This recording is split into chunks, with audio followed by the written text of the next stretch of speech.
la conferencia. La realidad es que la semana pasada, ahí está grabado que les dije que no se preocuparan, no iba a ser una conferencia completa y me aventé 1 hora y cuarto, ¿no? Entonces, hoy sí va a ser más. Voy a procurar ser más breve, más directo. Y vamos a Malaquías 2. Es donde vamos a estudiar hoy. Estamos estudiando el libro de Malaquías, el profeta Malaquías. Y gracias porque nadie se ha quejado y se han quedado a escucharme, han tenido paciencia. Ok,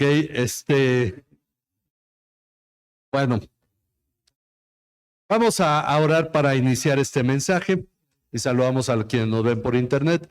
Padre, agradecemos tu bondad y misericordia sobre nuestras vidas y el tiempo que nos concedes aquí en la tierra para conocerte a través de tu palabra y poder forjar esta fe que tenemos en ti, Señor. Sabemos, Padre, que aún hay mucho que aprender y lo que hoy buscamos aprender a través del profeta Malaquías, confiamos, Señor, que nos permite entender, Señor, la importancia de tener comunión contigo. A ti sea toda la honra y la gloria en Cristo Jesús, nuestro Señor y Salvador. Amén. Bien, el capítulo 2 de Malaquías viene retomando el tema que vimos la semana pasada. Voy a recordar brevemente algunos aspectos de la semana pasada, que lo que hablamos fue el hecho de que el pueblo había menospreciado el nombre de Dios. Pero lo más interesante es que el profeta Malaquías en realidad se dirige a los sacerdotes. Lo que está señalando es a partir del capítulo 1 del versículo 6, empieza hablándole a los sacerdotes que han menospreciado el nombre de Dios, ya no tienen temor de Dios. Y entonces una de las cosas importantes que establecimos es que hablamos de lo que viene en el nuevo pacto, el sacerdocio de todos los santos.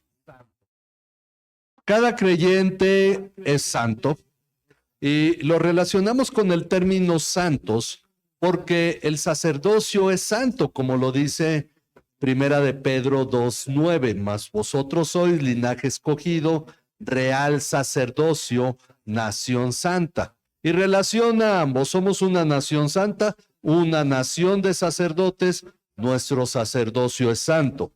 El problema precisamente es que estos sacerdotes que volvieron de la cautividad ya se habían desacostumbrado y aunque tenían un templo nuevo, se habían desacostumbrado o más bien no habían sido formados como sus antepasados en todo lo que implicaba el sacerdocio. Y por lo tanto, para ellos el sacerdocio era algo ligero, no era lo que debía ser. Entonces, el capítulo 2 empieza hablando directamente a los sacerdotes. Dice, y ahora para ustedes, sacerdotes, es este mandamiento. Ok, nosotros aprendemos de lo que le pasa al pueblo de Israel. Las palabras no son directamente para nosotros, pero son una forma de entender lo que Dios quiere que nosotros hagamos, ¿ok? Dice, si no escuchan y si no deciden de corazón dar honor a mi nombre. Dos aspectos importantes que vamos a tener nosotros que tener claro. Escuchar. Y la otra es dar honor al nombre de Dios. Porque ambas cosas implican nuestra comunión con Dios. Escuchar. De hecho, Jesús dice varias veces, el que tenga oído para oír, oiga. O en otras palabras, úsenlos, escuchen. Y entonces Dios pone una condicionante. Si no escuchan y si no deciden de corazón dar honor a mi nombre, dice el Señor de los ejércitos, enviaré sobre ustedes maldición y maldeciré sus bendiciones. Es decir, cada vez que uno diga que Dios te bendiga, en realidad eso se va a tornar en una maldición. Bueno, lo está hablando a los sacerdotes de aquel tiempo. Si nosotros somos creyentes en Cristo, en Cristo hemos sido hechos sacerdotes para Dios. Porque ¿qué hacía un sacerdote? Un sacerdote llevaba las ofrendas. Cuando alguien traía un animal del pueblo, el que realmente lo colocaba en el holocausto era el sacerdote. Lo preparaba y lo colocaba. El que iba y ponía la mesa de los panes que todos los días se tenían que cambiar era el sacerdote. El que encendía el candelero era el sacerdote. El que ponía el incienso era el sacerdote. Entraba al santuario de Dios. ¿Qué hacemos nosotros? Igualmente, hay un sumo sacerdote que es Jesús, pero nosotros somos sacerdotes para Dios y entonces nosotros tenemos que vernos reflejados cuando Dios habla a los sacerdotes del pueblo de Israel. ¿Qué esperaría de ellos? Escuchar y dar honor a su nombre. Eso es una de las cosas importantes, tener a Dios en primer lugar. Porque finalmente hay una cosa, si pensamos, ¿para qué existía un sacerdote en el pueblo de Israel? El sacerdote jamás tomaba una espada para ir a pelear.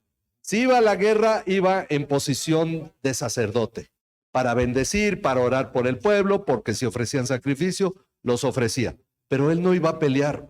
El sacerdote no iba a labrar un campo, ni siquiera iba a construir una casa. El sacerdote no era obrero, el sacerdote vivía única y exclusivamente para Dios. Ahora, ¿nosotros cómo nos reflejamos en eso? Nosotros nos reflejamos en el hecho de que aunque podemos cultivar, podemos tener un taller, podemos tener una empresa, podemos estudiar, leer, etcétera, hacer cosas que no necesariamente hace un sacerdote. Además de eso, todo implica una cosa: vivimos para ser transformados a la imagen de Cristo, para que de esa manera glorifiquemos a Dios. Quiere decir que a final de cuentas, todo lo que hacemos como cristianos debe contribuir para nuestro sacerdocio. Y Él les dice que hará de su bendición una maldición, pero además Dios ya se adelantó y dice, y en verdad ya las he maldecido porque no lo han decidido de corazón. Aunque dice, no lo han decidido de corazón, puede ser que en ocasiones salgan algo para Dios, pero en realidad no están convencidos. Lo hacen a medias. ¿Cómo lo llama eso Apocalipsis? Ser tibio. Alguien que de pronto es de Dios, de pronto es del mundo, si tiene medio comunión con Dios, luego se aparta de Dios, luego vuelve y está entre el mundo y está entre Dios. El problema era que los sacerdotes vivían una vida en la que no se habían decidido en verdad servir a Dios. Ahora dice, yo reprenderé a su descendencia, un aspecto muy importante, yo reprenderé a su descendencia y les echaré estiércol a la cara, el estiércol de sus fiestas, y serán llevados con él. Había una cosa importante: para entrar al santuario, un sacerdote debía bañarse, por eso había una fuente en la que se lavaba, y debía cambiarse la ropa para entrar totalmente limpio al santuario. La limpieza era parte importante del culto a Dios. El entrar limpio, y no podía entrar sudado ni sucio delante de Dios al santuario. Cuando aquí usa esta imagen del estiércol, está hablando de algo totalmente contaminado. Una presencia delante de Dios como si uno estuviera sucio. Y esta es la forma en que Dios incluso hace referencia a las fiestas. ¿Cuál era el sentido de las fiestas? Las fiestas era ir delante de Dios y gozarse, porque los israelitas no hacían un megaculto y esa era su fiesta. No, llegaban, sí, oraban, alababan a Dios y luego ofrecían sacrificios. Pero ¿qué implicaba los sacrificios? Comer, porque lo que ofrecían se lo comían. Porque el sacrificio siempre fue un aspecto en todas las religiones de entregar un animal, y ese animal se sacrificaba en honor a Dios y después se comían el animal. Y entonces era parte de la fiesta. Ahora, Dios dice, coman con gozo. Ustedes traen la ofrenda, háganlo con gozo, porque lo que Dios quiere finalmente, miren, no es que nosotros veamos a Dios como una carga, como algo pesado, porque ya lo vimos la semana pasada cuando Dios se queja de que el pueblo dice, ay, qué fastidio, otra vez a la iglesia y otra vez cantarle a Dios. Imagínense que es tu cumpleaños, organizas una fiesta y la gente llega enojada porque tiene que estar en tu fiesta. Así es más o menos el concepto que Dios tiene de muchas veces de la gente cuando va y le rinde culto a Dios. Y entonces uno no está teniendo una comunión correcta con Dios si uno no aprende a gozarse en Dios. Ahora, generalmente tenemos la idea, bueno, el culto es aburrido, es cansado, pero estamos nosotros entendiendo que en verdad cuando amamos a Dios, esto no es pesado. Miren, yo agradezco, sí, agradezco profundamente cada domingo que yo reviso después Facebook y veo cuánto me tardé en la conferencia. Digo, gracias a Dios porque nadie se queja de que doy una enseñanza. Hay iglesias donde una vez fui a predicar a una y le dije al pastor, ¿cuánto tiempo? Generalmente los pastores le dicen, no, el tiempo que quiera, hermano. No, ese pastor me dijo, 25 minutos, pastor. Es todo el tiempo que damos para el mensaje. Bueno, para mí fue un récord, ¿no? Tomar un tiempo breve, pero la realidad es que a nosotros cuando entendemos y buscamos realmente entender que somos sacerdotes y que lo que Dios espera es que nos gocemos en Él, pues es evidente que esto cambia todas las cosas. Cuando yo era adolescente, que es esa etapa que uno lo llevan a la iglesia y están cantando, yo decidí alguna vez, bueno, vamos a cantar, cantábamos himnos en ese tiempo, y en ese tiempo decía, ¿qué voy a hacer? Pues voy a cantar el himno y me voy a gozar en ello. Voy a cantar, voy a estar aquí, pues voy a disfrutarlo. Y entonces yo cantaba y aprendí a cantar con gozo, precisamente porque estaba ahí. Sí es cierto, debía tener gozo porque era en la presencia de Dios, pero fue cuando yo decidí que todo lo que se pedía que se hiciera en la iglesia lo iba a hacer, porque dije, aquí estoy. Y precisamente yo tengo que sacar el mejor provecho de ello. Entonces ya vine a la iglesia, ¿qué hago? Pues vamos a disfrutarlo. Por esa razón, lo que preparamos de mensaje tiene que tener un sentido. Nunca he hecho un mensaje para rellenar el hueco. Señora, ¿de qué hablamos? No, pues vamos a hablar de eso. Ustedes pueden ver en el boletín que adelantamos las conferencias de cada semana. Y entonces ustedes saben ya de qué vamos a hablar o el tema que viene ahí en el boletín, lo que vamos a hablar los siguientes domingos, porque no es algo preparado al azar. Ahora, cuando venimos a esto y nos damos cuenta que Dios en realidad está considerando la actitud que tenemos delante de Él, esto debe llamar nuestra atención. Los sacerdotes, aunque hacían las cosas, no habían decidido hacerlo de todo corazón. Es decir, no era una entrega, era un trabajo, pero no era el deleite de ellos. Sin embargo, en el versículo 4 dice, entonces sabrán que les he enviado este mandamiento para que mi pacto siga con Leví. En la Biblia hay varios pactos y en este caso vamos a hablar de un pacto interesante. El pacto con Leví. Tenemos el pacto que Dios hizo a través de Noé, con toda la creación, Noé y sus descendientes, que somos nosotros y toda la creación.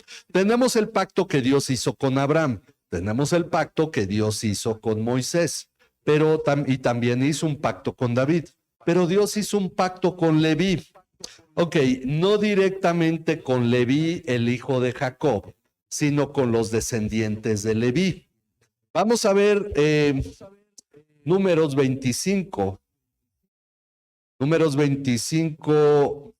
12 al 13. Cuando Dios estableció este pacto con Leví. Para nosotros comprender por qué razón el pacto con Leví, o mejor dicho, el papel de los levitas, es una imagen de lo que debemos ser los cristianos. Hay quienes dicen, yo en mi iglesia soy levita. Bueno, todo cristiano en un aspecto viene a cumplir el papel que hacían los hijos de Leví. Pero en los hijos de Leví hubo una familia especial, la familia de Aarón. ¿Qué tenían de especial? Dios llamó a este que era tataranieto de Leví para que fuera sacerdote y a partir de ahí todos los hijos de Aarón fueran sacerdotes y solo los que eran descendientes de Aarón. Nadie más podía ser el sacerdote. Por eso decimos, cuando Pedro dice en 1 Pedro 2:9, mas ustedes son linaje escogido, está haciendo referencia a eso. ¿Qué es un linaje? Una descendencia especial. Y los hijos de David eran reyes, los hijos de Aarón eran sacerdotes. Pero a nosotros, que no somos ni hijos de David, ni descendientes de Aarón, se nos ha llamado linaje escogido. Una descendencia especial que nos convierte en un real sacerdocio, en una nación santa. Y entonces vemos en Números 25:12, dice, bueno, voy a leer desde el 11, Fines, hijo de Eleazar, hijo del sacerdote Aarón, ha apartado mi furor de los israelitas, porque demostró su celo por mí entre ellos, y en mi celo no he destruido a los israelitas. Por tanto, dile, ciertamente yo le doy mi pacto de paz, y será para él y para su descendencia después de él un pacto de sacerdocio perpetuo, porque tuvo celo por su Dios e hizo expiación por los israelitas. Esto ocurrió cuando el pueblo pecaba y Fines fue y acabó con una pareja que estaba pecando delante de Dios, y entonces Dios, que estaba matando a todas las personas por su pecado, detuvo esa ira y el pueblo ya no murió más, porque el hijo del sacerdote, que era nieto de Aarón, tuvo celo por Dios, y entonces Dios estableció su pacto con este sacerdote para que su descendencia fueran los sacerdotes. Pero vemos algo importante. Dios ha amenazado al pueblo de Israel de sacarlo del sacerdocio, o mejor dicho, de maldecir su sacerdocio. Ahorita veremos la cuestión de expulsarlo del sacerdocio. Pero miren, ¿por qué razón ellos tenían una función especial? Bueno, vamos a Éxodo, vamos un poquito más hacia el inicio de la Biblia, a Éxodo 13:2. Es más, voy a dejar que alguien lo busque, que alguien lo lea. Éxodo 13:2, y alguien más va a buscar Éxodo 34:19. Éxodo 13:2, si alguien lo tiene, adelante.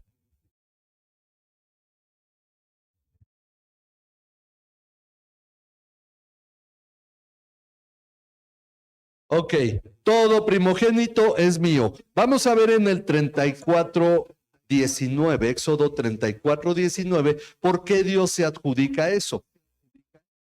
Éxodo 34:19. Sí, adelante, hermana.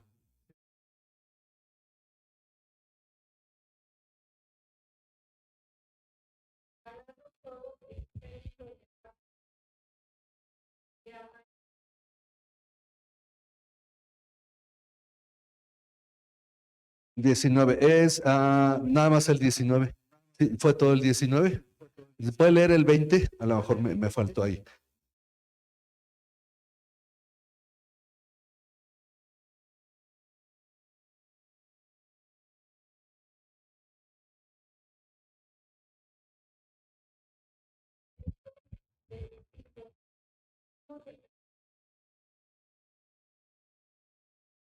Ok, una cosa importante, ahorita es en otro pasaje donde lo explica Dios, que ahorita vamos a ver. Cuando vino la 10ª plaga en Egipto, Dios mandó a los israelitas, si se acuerdan de esto, que ungieran con sangre, que sacrificaran un cordero y que los dinteles, es decir, los lados de las ventanas, de las puertas y el marco de arriba, le pusieran sangre, la sangre del cordero. Ok, esta es la historia del día de la Pascua. Sacrifican el cordero y con su sangre marcan las puertas. Por lo tanto, cuando pasa el ángel de Jehová matando a los primogénitos, donde haya sangre en las puertas, no va a morir nadie. En Egipto mueren porque los egipcios no fueron mandados a eso. Mueren los primogénitos. Cuando decimos quiénes fueron salvos por la sangre del cordero esa noche, ¿quiénes fueron los que fueron salvos? Los primogénitos de los israelitas. Los demás no, porque no estaban en peligro de muerte. Los primogénitos representan a los cristianos. Por eso, cuando estudiamos Apocalipsis 14, cuando habla de que los que están con Cristo son primicias para Dios, es porque el cristiano representa a los primogénitos, salvos por la sangre del cordero. Pero el resto de la familia no estaba en peligro, no iba a morir, solo morían los primogénitos. Entonces Dios dice que debido a que los primogénitos fueron salvos, los primogénitos son suyos. Ese es el sentido por el que está diciendo, todo primogénito es mío. Ahora, el asunto es que ocurrió algo, les voy a dar nada más los pasajes y lo voy a mencionar. Cuando el pueblo de Israel salió al desierto, Moisés fue llamado por Dios a subir al monte y estuvo en el monte 40 días. 40 días es demasiado tiempo para que se quede toda una congregación de más de 1 millón de personas y de pronto dicen, pues a lo mejor Moisés ya hasta se murió, ¿no? Y aquí estamos parados esperando y no pasa nada. 40 días que no había aparecido Moisés porque estaba hablando con Dios. El pueblo se desesperó, le dijeron a Aarón, haznos dioses que nos guíen. Y entonces, ¿qué fue lo que hicieron? Un becerro de oro. El asunto es que cuando hicieron el becerro, no nomás hicieron el becerro, adoraron al becerro e hicieron una fiesta enorme y estaban en plena fiesta cuando Dios le dice a Moisés, desciende porque el pueblo que sacaste de Egipto se ha desviado y ya se han hecho un ídolo. Y entonces Moisés desciende y ve el ídolo y ve a todos los israelitas lo que estuvieran haciendo, no nos lo especifica la palabra, pero los ve que están todos eufóricos con el becerro y Moisés dice, ¿quién está conmigo? Solo los de la tribu de Leví, porque también hay que considerar que Moisés y Aarón eran de la tribu de Leví, pues los hermanos de ellos, sus familiares, los de la tribu de Leví, se pararon junto a Moisés y Moisés les dijo, cada uno saque su espada y pase matando a los que están pecando. Y pasaron y empezaron a matar a la gente. Esto lo puede leer en Éxodo 32, 25 al 29. Ok, ahorita solo lo estoy mencionando. Pasaron, mataron a sus hermanos, hubo israelitas que estaban idolatrando, pecaron y se pusieron eufóricos, ¿qué estarían haciendo? Pues podemos imaginarnos una serie de cosas que no agradaban a Dios. El asunto es que a final de cuentas, cuando todo esto terminó, Dios le dijo a Moisés, Moisés le dijo a los levitas, ustedes han tenido temor de Dios, por lo tanto Dios los recompensará. Y así es como llegamos a Números 3 del 12 al 13, alguien que lo busque, Números 3 del 12 al 13 y alguien más, Números 8 del 15 al 18. Números 3 del 12 al 13.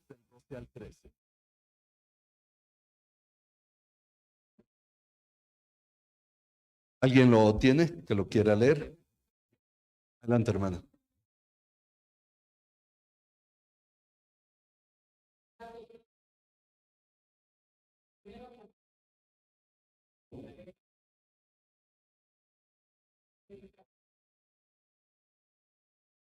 Al 13, sí, también. Hermano.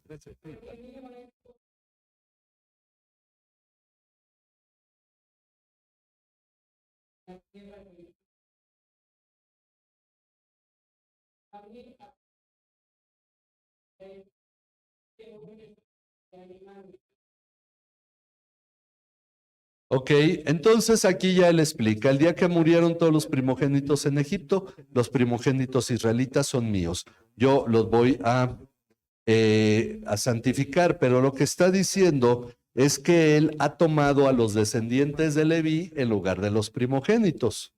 Y entonces los levitas vienen a sustituir a los primogénitos. Por eso decimos que en un aspecto simbólico, el cristiano está representado por la tribu de Leví.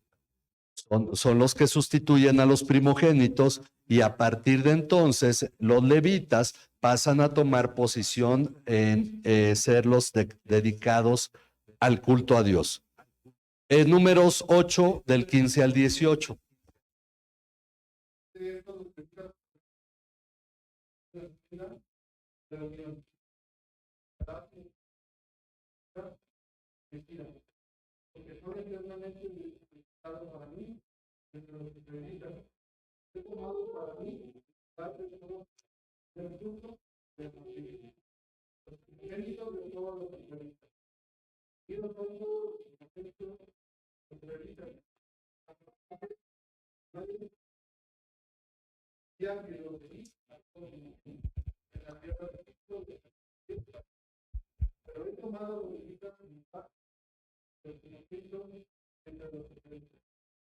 Ok, entonces Dios explica lo que está haciendo, esta sustitución. Ya los primogénitos que son míos los voy a cambiar por todos los levitas. De esa manera, cuando llegamos aquí, volviendo a Malaquías, volvemos a Malaquías 2, cuando habla del pacto con Leví, dice versículo 5, mi pacto con él era de vida y paz. Hay una cosa interesante. A todos nos gustan las emociones fuertes, por eso se inventó la montaña rusa y después ya empezaron a sacar más cosas, porque la gente quiere emoción, la gente quiere, se aburre si hay paz. Pero el deseo de Dios y la bendición de Dios es que tengamos paz. Nuestra vida transcurra sin altibajos, que vivamos una vida pasible aquí en la tierra. Decía una persona, creo que era una mexicana que fue a Suiza y dijo, qué aburrido es Suiza. No dice, sí, pues porque acá tenemos de todo, te tienes que estar cuidando. Decían, vi un documental en Nueva Zelanda que dicen cómo reconocer un latino porque va en el camión y trae la mochila adelante, porque va en el celular y va viendo para los lados, porque se está cuidando todo el tiempo. Porque el ser humano, en algún modo, si hay paz, que dice, aburrido. Pero ¿cuál es la bendición de Dios para el ser humano? Que tenga paz. ¿Por qué debemos orar por las autoridades? Para que vivamos quieta y reposadamente en paz. Que podamos ir y venir hoy, que hubo de nuevo. No, todo tranquilo, el trabajo, todo salió bien. Sin emociones, normal. Y en lugar de decir que aburrido, digamos qué bendición. No hubo malas noticias. Pudimos hacer las cosas que nos tocaba hacer. Y si nuestra vida transcurre a lo largo de todo este tiempo en paz, qué bendición de parte de Dios. Sí, a lo mejor nunca escalaste el Everest, no fuiste a las profundidades del mar como buzo, no te aventaste en el bungee, a lo mejor no hiciste nada de eso, pero tu vida estuvo bendecida de paz. Y dice Dios, mi pacto con él, con Leví, era de vida y de paz, las cuales les di para que me reverenciara. Una vez, en un tiempo de oración, preguntándole a los hermanos que estaban ahí reunidos, les dije, ok, peticiones, uno dio su petición, otro dio su petición, y entonces una persona le dije, ¿qué petición tiene? Dice, no, todo está bien. Dije, ok, entonces una gratitud. El asunto es que, qué bueno que todo esté bien. Si no tengo una petición y que hoy se me olvidó, ahí traje unas hojitas para que escriban sus peticiones y se me ha estado pasando desde hace un mes. Que anoten sus peticiones, entonces les voy a pedir que no se me vayan sin anotar sus peticiones de oración, ¿verdad? El asunto, ahorita vamos a dar un tiempo para eso, es que qué bendición que no haya preocupaciones, pero aún así, Jesús enseñó a orar el pan de cada día, dánoslo hoy.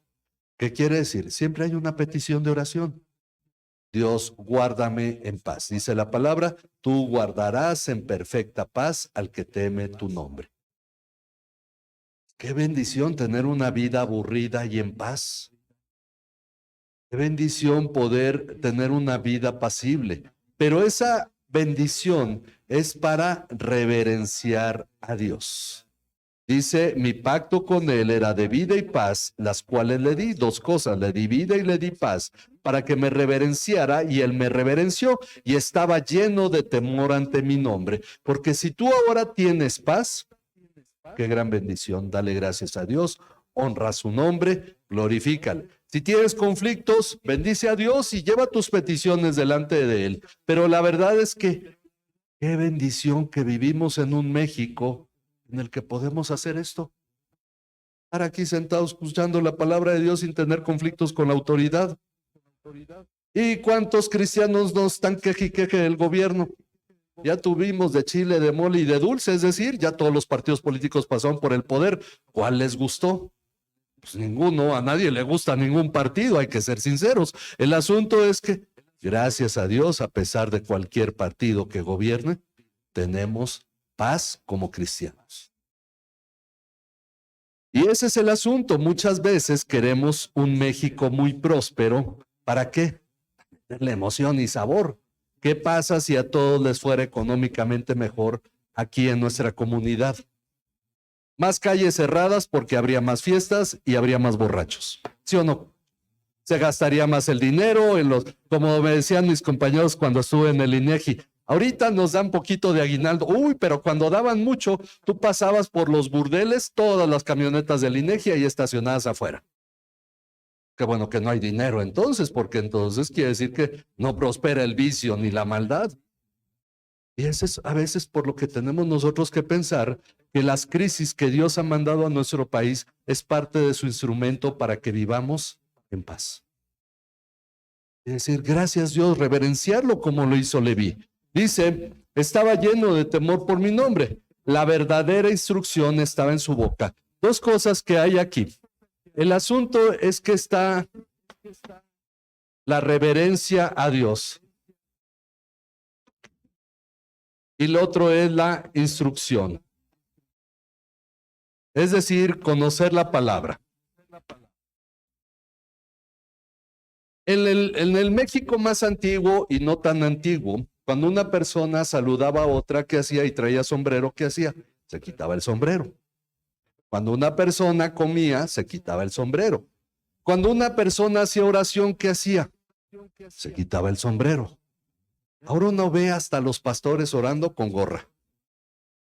El asunto es porque si hay un asunto, ya no reverenciamos tanto el nombre de Dios y nosotros tenemos que aprender a reverenciar a Dios. De ahí el chiste de ese que entró a la iglesia con el sombrero, ¿no? Y que traía su guitarra y todos decían el sombrero, y llegó al frente y dijo, pues la del sombrero, ahí les va. Y se puso a cantar, ¿no? Pero le decían que se lo quitara, más bien. Bueno, la cuestión es que él reverenciaba el nombre de Dios y la instrucción estaba en su boca y no se hallaba iniquidad en sus labios. Esa es la búsqueda de lo que Dios quiere de nosotros, que reverenciemos su nombre, que demos instrucción y en los términos que viene aquí, vamos a ponerlo labios puros.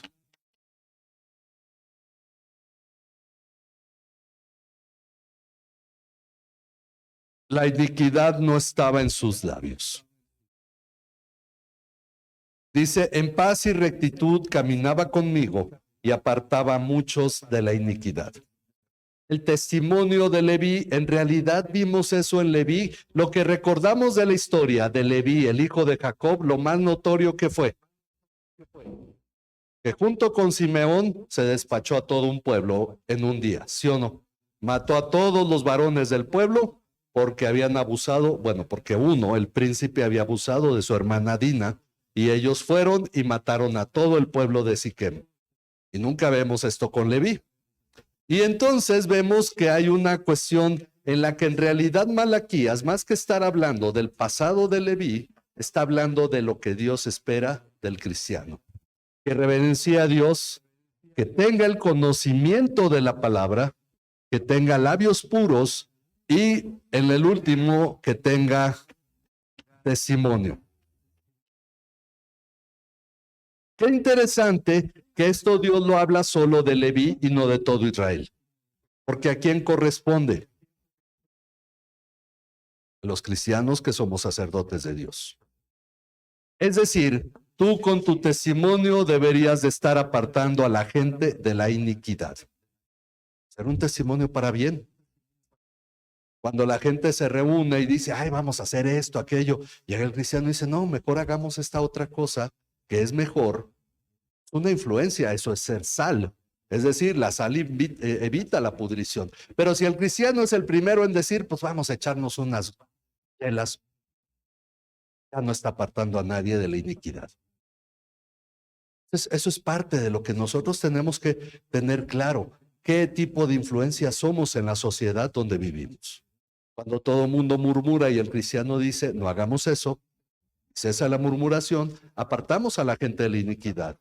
Cuando las personas se disponen a hacerle una broma pesada a alguien y el cristiano dice, no, tranquilos, no hagamos eso porque le va a dañar, damos a las personas de la iniquidad. Es decir, tan sencillo es ser influencia a favor de algo bueno para las personas, que es lo que Dios espera de nosotros. Y por eso dice que Él caminaba en paz y rectitud con Dios y apartaba a muchos de iniquidad, pues los labios del sacerdote deben guardar la sabiduría.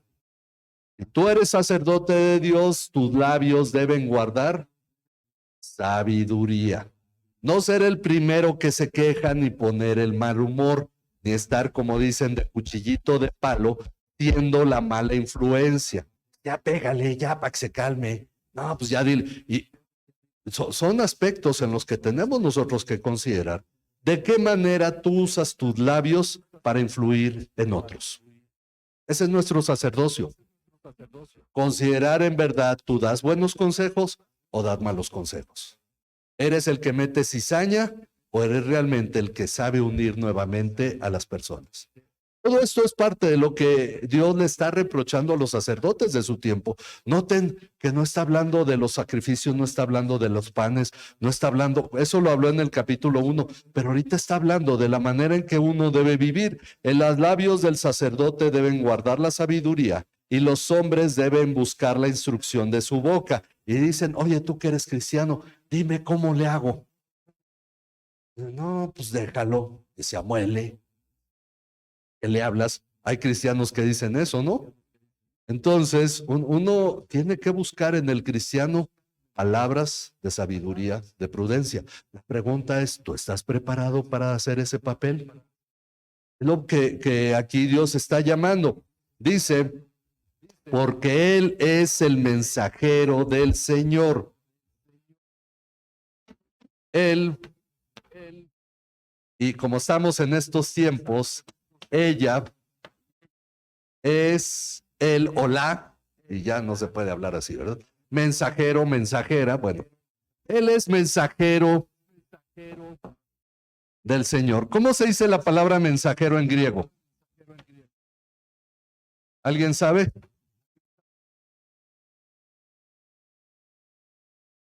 Ángel. Un ángel es un mensajero. Realmente, cuando que se le aparece a María, si diríamos en griego, se le apareció un ángel, podemos decir, se le apareció un mensajero. En Navidad, bueno, cuando Jesús nació, se le aparecieron a los pastores los mensajeros. Bueno, tomamos la palabra en griego porque le da un carácter de ser un ser celestial, ¿verdad? Pero aquí está señalando, tú y yo somos mensajeros de Dios. ¿Cómo va a saber la gente que en Cristo está la vida eterna? Por el mensaje que nosotros damos. ¿Cómo va a saber la gente que en Cristo está el perdón de los pecados? Por nuestro mensaje. Somos mensajeros porque nos tocó ser sacerdotes. Porque todo aquel que cree en Cristo y tiene vida eterna es un sacerdote de Dios. Esto es el sacerdocio de todos los santos. Ahora dice, Él es mensajero del Señor de los ejércitos. Ok, pero ¿qué pasó con los sacerdotes de aquel tiempo? Pero ustedes se han desviado del camino, han hecho tropezar a muchos en la ley, han corrompido el pacto de Leví, dice el Señor de los ejércitos. Y entonces ellos no están cumpliendo con la función, sino haciendo todo lo opuesto.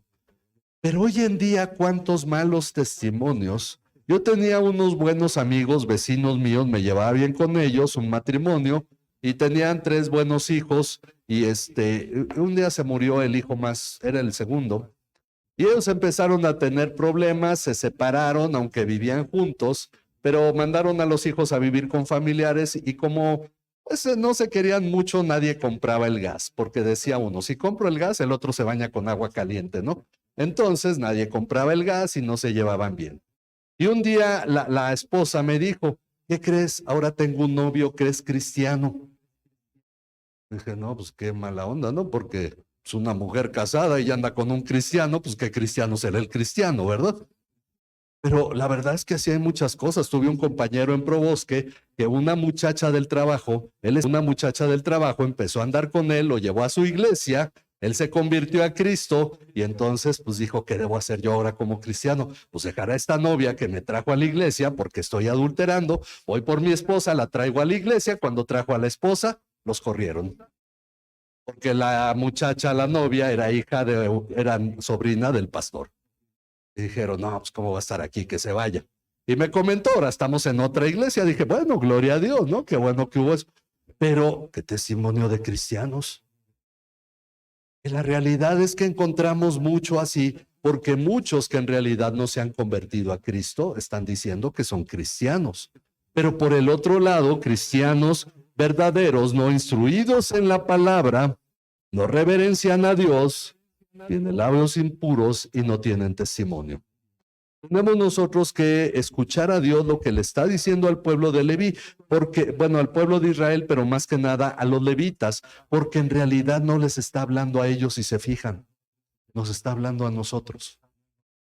Y esto es lo que nosotros debemos comprender. Dice, por eso yo también los he hecho despreciables y viles ante todo el pueblo, así como ustedes no han guardado mis caminos y hacen acepción de personas al aplicar la ley. ¿Por qué? ¿Qué fama tiene el cristiano hoy en día en la sociedad? Miren, para empezar con los pastores. Pastor, ratero. Ay, cuida la cartera y viene el pastor, ¿no? Porque dicen, nada más andan tras el dinero. Y esa fama se ha creado porque hay muchos que no debiendo ser maestros, como dice Santiago, se han puesto de pastores porque es negocio, porque ha habido muchos cantantes cristianos, artistas cristianos, porque el medio cristiano está lleno de gente como aquel que dijo, yo necesito un avión nuevo para viajar a predicar el evangelio. Si no, piensen cuánta gente se está muriendo sin Cristo porque no tengo un avión para ir a hablarles el evangelio. Esa es una realidad de un hombre llamado Benny Hinn. Y como él hay muchos en ese sentido. Es decir, ¿qué se nota? Malos testimonios. Y entonces el ser cristiano hoy en día es sinónimo de lo peor. Miren, yo estuve en la primaria en los 70s. Fue hace ya casi un siglo, ¿no? Bueno, era el único cristiano en mi salón. Y uno iba los domingos a la iglesia con jóvenes y niños que en sus escuelas eran los únicos cristianos en el salón. Ser cristiano era algo muy escaso, al menos en Tampico, donde yo crecí. Nos juntábamos y hablábamos anécdotas, pero sabíamos que estábamos solos como cristianos en la primaria y en la secundaria. En la prepa ya me tocó con dos compañeros que de hecho eran de diferentes iglesias, pero ya los conocía desde antes. Pero en ese tiempo que ser cristiano era escaso, había una cierta buena fama de los cristianos. Decían, son diferentes. En los 80s, a finales de los 80s, se da un boom en la salida de todo el movimiento apostólico y el surgir de las iglesias neopentecostés. Pero después vendría el movimiento carismático. Eso vino después a mitad de la siguiente década de los 90s. Pero en ese boom, todo el mundo se empezó a volver cristiano. Y cristianos por todos lados, porque había mucha buena música. Surgieron grupos como Torre Fuerte y surgieron los cantantes individuales y empezó a haber un ambiente cristiano. Además de que en los 70s ya había venido la película de Como ladrón en la noche, y a todo mundo le metió un miedo de que si no te conviertes a Cristo, te quedas aquí con el anticristo y la bestia y nomás te van a andar cazando. Y la gente con miedo dijo, yo me vuelvo cristiano. Entonces todo este despegar del cristianismo creó muchos pseudocristianos. Empezó uno, encontré una vez yo a uno en el camión oyendo música cristiana. Le digo, ¿eres cristiano? Y dice, tengo como 3 meses que ni voy a la iglesia. Y uno empezaba a encontrar que ser cristiano ya era cualquier baratija. Y entonces dice Dios, ¿qué hace con los levitas? Los he hecho viles y despreciables ante todo el pueblo. Porque ¿de quién se hacen chistes hoy en día? De Jesús, de Dios, pero ¿han oído un chiste de Alá? No, porque eso sí, porque esos son celosos de su Dios. ¿Y el cristiano? El cristiano no. El cristiano hasta se ríe si le cuentan un chiste cristiano. Y es más, va y lo cuenta también. Y no tomamos esa seriedad de lo que implica o no reverenciamos a Dios como Dios esperaría ser reverenciado. Por eso dice, Por eso yo también los he hecho despreciables y viles ante todo el pueblo, así como ustedes no han guardado mis caminos y hacen acepción de personas al aplicar la ley. Ahora él va a explicar algo muy interesante. Voy a ser breve aquí para no ampliarme tanto. El pacto era de vida y paz, pero ellos se desviaron del camino, por eso Dios los ha hecho tropezar y ya no son de testimonio. Por eso hay que andar haciendo campañas evangelísticas, porque nadie nos cree por nuestro testimonio personal, diríamos. Bueno, el asunto es que hay un problema. La palabra clave que sigue, que vamos a encontrar, es la palabra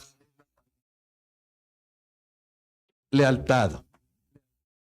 Ok, dice Dios, no tenemos todos un mismo Padre, no nos ha creado un mismo Dios. El que está hablando aquí en este momento es Malaquías. ¿Por qué nos portamos deslealmente unos contra otros, profanando el pacto de nuestros padres? Esto se lo está diciendo Malaquías al pueblo. Todos venimos de Dios, pero somos desleales unos con otros. Entonces, lo que está viniendo es deslealtad. Y dice,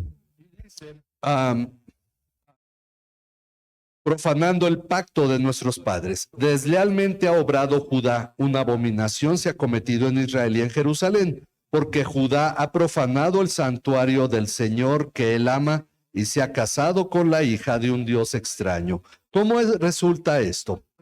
Una palabra que Dios ha marcado siempre para el pueblo de Israel en el Antiguo Testamento. Adulterio. ¿Cómo adulteraba el pueblo? Cuando dejaba a su Dios y se iba tras otro Dios. Y por eso le prohibió a los israelitas casarse con mujeres que no fueran del pueblo de Israel y le prohibió que sus hijos, que dieran sus hijas a hombres de otros pueblos, porque dice, los van a llevar detrás de otros dioses, lo cual Dios siempre llamó adulterio. La deslealtad era finalmente hacia Dios y lo que él marcaba es lo que aquí dice, hijos de un Dios extraño. Se casó como pueblo con la hija de un Dios extraño. Que el Señor extermine de las tiendas de Jacob al hombre que hace esto, sea testigo o defensor, aunque presente una ofrenda al Señor de los ejércitos. Es decir, está pecando contra Dios, ha dejado a Dios, pero es del pueblo de Dios, y de pronto se siente mal y le lleva una ofrenda. Y dice Malaquías que Dios no acepte su ofrenda. Pero ¿por qué no la va a aceptar? Ok, versículo 13. Y esta otra cosa hacen. Cubren el altar del Señor de lágrimas, llantos y gemidos, porque Él ya no mira la ofrenda ni la acepta con agrado de su mano. Es decir, el pueblo venía, lloraba delante de Dios, decía, Dios, ¿por qué no nos estás respondiendo? Aquí te traemos ofrendas y no nos estás escuchando, porque Dios ya no estaba recibiendo de ellos ni la ofrenda ni la oración.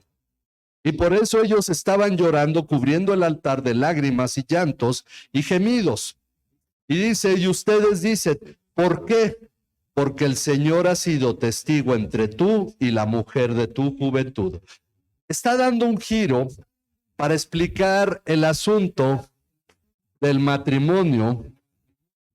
En este caso, el matrimonio, como hace un rato lo dijimos en el curso 4, el matrimonio es una forma de expresión, y también hace un rato hablamos, ¿no? De los dos eran una sola carne. Ok. El matrimonio es un símbolo del pacto con Dios. El matrimonio es un pacto. Aunque dice la canción, te devuelvo mi promesa de adorarme, al fin que este pacto no es con Dios. Bueno, pero es un símbolo del pacto con Dios. Y no digo que el de la canción esté correcto, ¿no? Pero ¿cómo aún en la música secular se entiende el hecho de que el matrimonio es un pacto? Bueno, Dios le está diciendo al pueblo de Israel que adultera casándose con la hija de un Dios extraño. Es decir, se va detrás de otros dioses y esto es lo mismo que el israelita que deja a la mujer israelita para buscarse una mujer extranjera.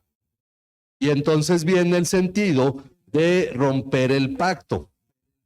Dice, Porque el Señor es testigo entre tú y la mujer de tu juventud contra la cual has obrado deslealmente, aunque ella es tu compañera y la mujer de tu pacto. Pero ninguno que tenga un remanente del Espíritu lo ha hecho así. Es decir, aquel que tiene el Espíritu de Dios no obraría de esta manera. Pero hay una cuestión importante. Miren, Proverbios 5 del 15 al 21. Alguien que nos haga el favor de leerlo. Proverbios 5 del 15 al 21. Quien guste leerlo. Alguien más si quiere buscar Hebreos 13:4.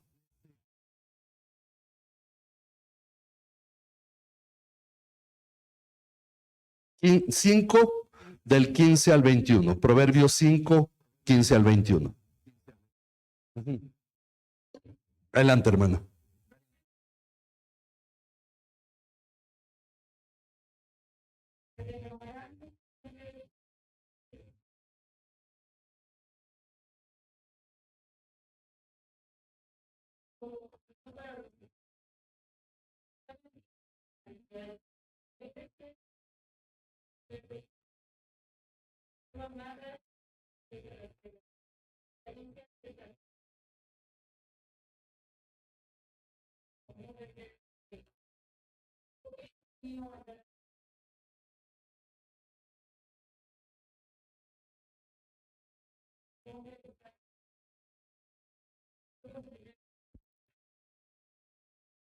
Ok, esto es una forma de expresión en Proverbios. La sabiduría está en esta lealtad del matrimonio y disfrutarlo. Por esa razón hay una cosa, si el matrimonio es un pacto, por eso a los jóvenes se les dice, piensa bien con quién te vas a casar. Hoy en día, ¿por qué existe la unión libre? Dicen, pues para ver si funciona. Y generalmente aunque funcione 20 años no se casan, ¿verdad? Pero por la falta de compromiso, la gente no quiere comprometerse con otro, pero quiere los beneficios de un matrimonio. La realidad es que tenemos nosotros que entender, por esa razón el cristiano, es cierto, todos llegamos a Cristo ya con situaciones en nuestra vida y me ha tocado a lo largo de los años pues tener hermanos aquí con quienes tratar las situaciones porque ya ven con segundo o tercer matrimonio, pero la realidad es que tenemos que ir entendiendo esto para formarlo en nuestros hijos, porque una de las cosas más atacadas hoy en día en la sociedad es el matrimonio. Decía en mis tiempos que era joven, la familia es la base de la sociedad. Hoy en día ya no. Ahora es el individuo. El egoísmo es lo que prevalece en la sociedad. El individuo y cómo se percibe el individuo, porque ya se llega a los extremos. Por ahí en una broma decía uno que era un abogado y estaba con su cliente, le dice, señor juez, mi cliente se autopercibe como inocente, lo tiene que soltar. Porque hoy en día la autopercepción tiene peso, ¿sí o no? Entonces, al rato a lo mejor llegamos a ese tipo de juicios, ¿no?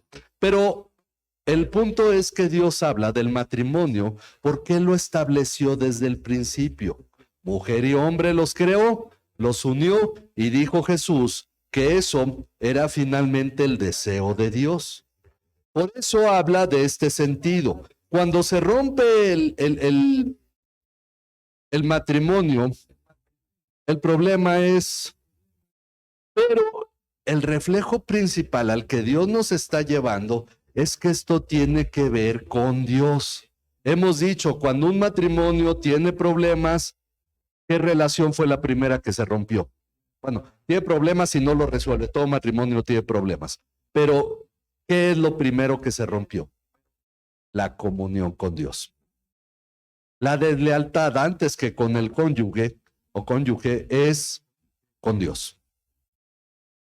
Ahí es donde falla todo. Donde falla la lealtad primeramente con Dios. Porque el matrimonio es un símbolo de nuestra unión con Cristo. Por eso habla de que la iglesia es la novia de Cristo y por novia no es que anda de romance. Una novia es aquella que se viste para la boda. Un novio es aquel que se viste para la boda. Cuando unos jóvenes andan de novios no saben ni qué significa eso. Y hablamos del noviazgo como una cuestión cultural, pero la Biblia cuando habla de novios, estos son dos personas preparadas para la boda. Y aquí no omito decir cuál es nuestra postura, que una pareja, en realidad para nosotros oficialmente como iglesia, tiene noviazgo hasta que haya un anillo de matrimonio en la mujer. Fuera de eso, es pasatiempo. Realmente, hasta en cierto modo, pérdida de tiempo. Porque muchas veces que se hacen, muchas cosas que se hacen en el noviazgo, en realidad son para el matrimonio. Por esa razón hay que tomar esto en serio. Porque una relación amorosa entre una pareja es con la finalidad de casarse y formar un hogar. Y eso es importante. Dice un joven de 15 años, ya tengo novia, ¿ya te vas a casar? No, todavía no tengo edad. No tienes edad para tener novia. Eso es juego, es cotorreo. ¿Y con qué se está jugando? Con el corazón. Por eso luego los matrimonios los crean todos dañados. Y por esa razón vienen las deslealtades, porque en el noviazgo hay mucha deslealtad.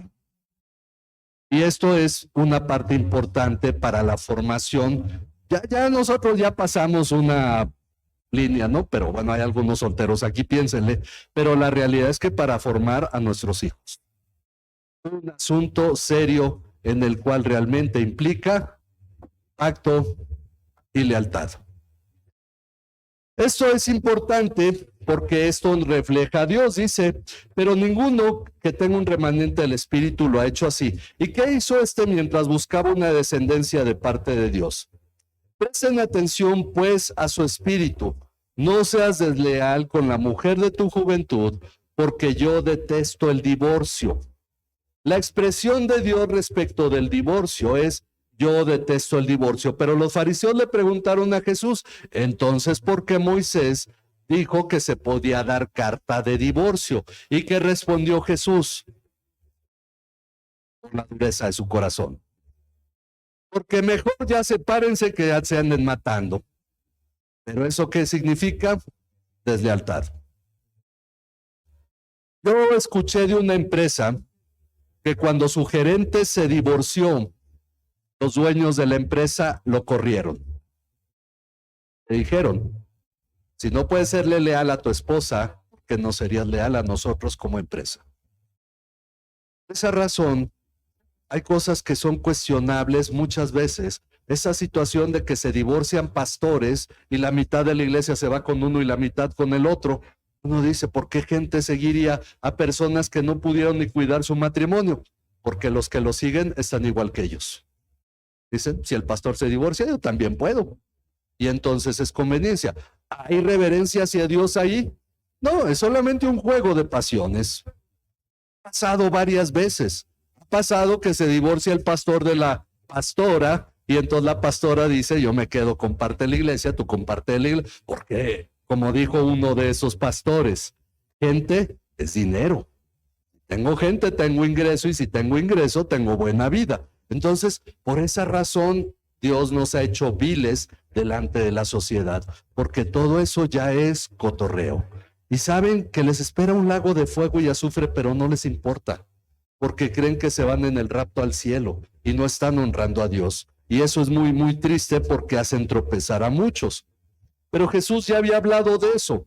Dice entonces, presten atención a su espíritu, no seas desleal con la mujer de tu juventud, porque yo detesto el divorcio, dice el Señor Dios de Israel. Y al que cubre de iniquidad su vestidura, dice el Señor de los ejércitos. Presten atención pues a su espíritu y no sean desleales.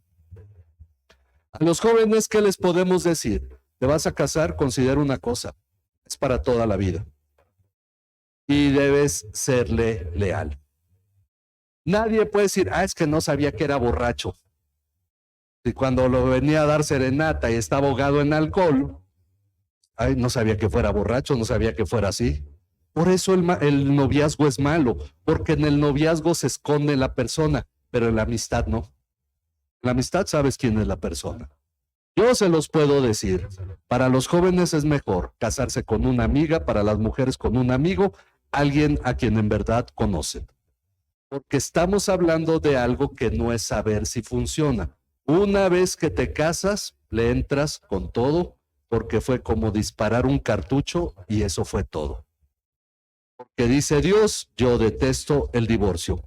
Ahora, Dice, pongan atención a su espíritu y no sean desleales. ¿A qué espíritu? Al Espíritu de Dios. Por eso previamente dijo que aunque tuvieras una pequeña fracción del Espíritu de Dios, harías esto que hacían los sacerdotes en el pueblo de Israel. Tienes el Espíritu de Dios. Haz caso al Espíritu de Dios. Con tu corazón, siendo honesto, cómo está tu situación, porque lo que Dios busca de ti es reverencia, instrucción, labios puros y testimonio. Miren, llegó una pareja a la iglesia y hablo de esto porque tengo que dar una postura respecto a todas estas situaciones. Ya el hombre se había separado de su esposa, tenía 2 hijos con la otra mujer que conoció 2 años después de separarse de su esposa. Dijo, yo no la dejé a mi esposa por ella. Pero ya venían con 2 hijos a la iglesia y decían, ¿y ahora qué hacemos? Hay 3 posturas respecto de las cosas y esto tengo que aclararlo. Existe la postura radical hacia el lado espiritual. No eres pecador, te separas. Una mujer le decía a la mujer, ora para que se muera la señora, porque entonces tú sí ya te puedes casar. Qué maldición. Y lo escuché de un pastor que le dice, yo sí le digo a la gente, ora que se muera su esposo para que tú te puedas casar con él, porque Dios tiene sus medios. Oh, pues no sé si lo ordenó el diablo o quién, pero la realidad es que eso es un extremo para que se haga un problema que es problema, se haga mayor. Y está el otro extremo, el extremo hacia el lado liberal que dice, pues ya pasó, ya qué, ¿no? Es la ley de los hombres, pues tú sigue la ley de Dios. Y entonces está el punto medio. ¿De qué se trata la iglesia? De restaurar la vida de las personas. ¿Podría yo decirle a esa pareja, mira, dejas a esta mujer con tus hijos y te vas con aquella, aunque se odien y ambos tienen sus vidas por su lado, y te metes ahí con ella para ser un buen cristiano? ¿Sería sensato eso? No era una solución siquiera. Que además estoy involucrando a alguien que ni siquiera conozco y no viene a la iglesia. ¿Cuál es el punto? Llevar las cosas a una restauración. Entendiendo que así como llegamos a Cristo, es como Dios trabaja en nosotros. Y miren, ustedes pueden decir, varios de ustedes, en realidad en el mundo los matrimonios se rompen, ¿sí o no? Tenemos que hacer, restaurar la vida de las personas. ¿Qué fue lo primero que se rompió? Porque tristemente si hablamos de matrimonios cristianos, ¿qué fue lo primero que se rompió? O de matrimonios no cristianos, ¿qué fue lo primero que faltó? Comunión con Dios. De la manera en que llegamos a Cristo, ahora se trata de restaurar sus vidas. Ese es el punto en realidad. Todo lo que fue pasado, tenemos que hacer las paces con ello, ordenarlo, dejarlo delante de Dios y empezar a ordenar nuestro presente con miras a tener un futuro en el cual tengamos reverencia a Dios, conozcamos su palabra, nuestros labios sean puros y demos testimonio. Si estoy claro en esto, va a decir, no, pues ya todos los divorciados y se queda vacía la iglesia, ¿no? Entonces, no, estamos hablando de que se trata precisamente de esto. Todos venimos con cargas, con necesidades en nuestra vida y tenemos que ser restaurados por Dios.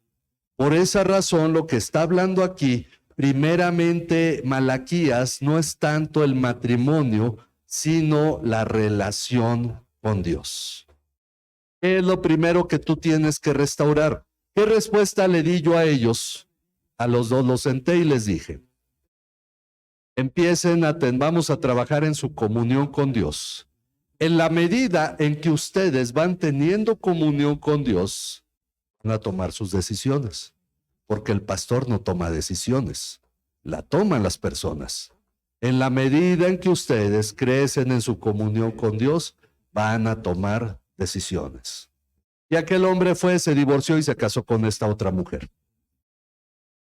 El asunto es que precisamente se trata de ser transformados a la imagen de Cristo, pero todos traemos un pasado cargando. Ahora, la realidad es que traemos un pasado cargando, pero no por eso vamos a cultivarle más al futuro. Vamos a caminar un futuro que no se vuelva una carga. Esa es la diferencia. Vamos a traer nuestras cargas delante de Dios, porque ¿para qué está hablando Malaquías? ¿Malaquías está hablando solo para acusar al pueblo judío, a los sacerdotes? No, está hablando para restaurar el culto a Dios. Eso es a lo que venimos nosotros, para ser restaurados como sacerdotes delante de Dios. Porque el testimonio de muchos será realmente lo que Dios usará para transformar la vida de otros más. Ese es el punto. Esa es la situación. Por esa razón, ¿qué decimos? ¿Puede toda la gente venir a la iglesia? Sí, precisamente eso es lo que Dios ha estado haciendo a través de los siglos. Que todos traemos cargas y por eso Jesús dijo, vengan a mí los que están trabajados y cargados y yo los haré descansar. Pero después de eso explica cómo los va a hacer descansar. Tomen mi yugo y aprendan de mí que soy manso y humilde. Es decir, únanse a mí. Tener el yugo, por eso se llaman cónyuges, porque comparten un yugo. Y tener ese yugo con Jesús es caminar con Él. Y dice, porque mi yugo es fácil y mi carga es ligera. De eso se trata la vida cristiana. ¿Cuántas cosas hay que hemos hecho y vivido que no agradan a Dios? Los sacerdotes habían hecho muchas cosas que no agradaban a Dios. Pero Dios no dejó las cosas así. Empezó a hablar verdaderamente para que ellos, como dice, volvamos al versículo 4. Entonces sabrán que les he enviado este mandamiento para que mi pacto siga con Leví. ¿Para qué da esta palabra? Para que su pacto siga contigo. Para que en medio de todas esas situaciones que tú has vivido, Dios continúe su pacto contigo. Para que tengas reverencia a Dios, instrucción del conocimiento de la palabra de Dios, para que tus labios sean puros en lo que tú hablas y para que des testimonio a otros que los lleve fuera de la iniquidad, para que Dios continúe haciendo este pacto contigo. Para esa razón es que Dios está llamando. Ahora, no leímos, sí le pedí a alguien que leyera Hebreos 13:4, pero creo que ya no lo leímos, ¿verdad? Vamos a terminar con Hebreos 13:4.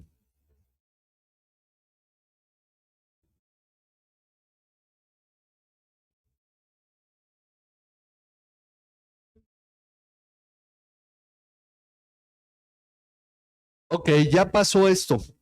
Ya pasó lo que vivimos, ahora sabemos que el matrimonio debe ser honroso.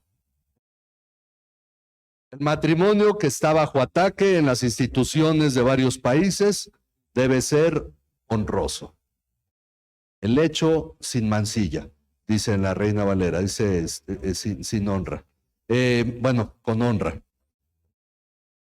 Porque a los que pecan, a los desleales, finalmente Dios los va a juzgar. Tú y yo ahora debemos tener en otra posición el matrimonio.